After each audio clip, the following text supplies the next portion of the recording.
TPS telah menerima uang sekitar 5 miliar rupiah. KPK menetapkan Wakil Ketua DPRD Jawa Timur Sahat Tua Simanjuntak sebagai tersangka kasus suap.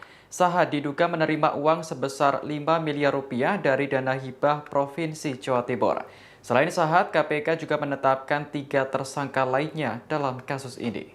Wakil Ketua KPK Johanis Tanak mengatakan suap diberikan oleh Koordinator Kelompok Masyarakat atau Pokmas bernama Abdul Hamid. Ia juga diketahui menjabat sebagai Kepala Desa Jelgung, Kecamatan Robatal, Kabupaten Sampang. Pada tahun 2021 dan 2022, Pokmas Abdul Hamid telah menerima kucuran dana hibah sebesar 80 miliar rupiah dengan besaran 40 miliar rupiah setiap tahunnya. Menurut Johanis, Abdul Hamid dan Sahat telah sepakat untuk membagikan komitmen fee dari dana yang cair. Untuk Abdul Hamid mendapat jatah 10%, sementara Sahat menerima 20%. Dalam kasus ini, Abdul Hamid awalnya menjanjikan uang sebesar 2 miliar rupiah kepada Sahat. Uang tersebut merupakan uang muka atau ijon untuk pengusulan alokasi dana hibah 2023 dan 2024 dari Pemprov Jatim. Johanis mengatakan separuh dari uang ijon itu baru akan dibayarkan pada Jumat 16 Desember.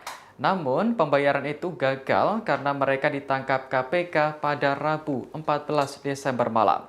Oleh karena itu, KPK menyita uang 1 miliar rupiah tersebut sebagai barang bukti.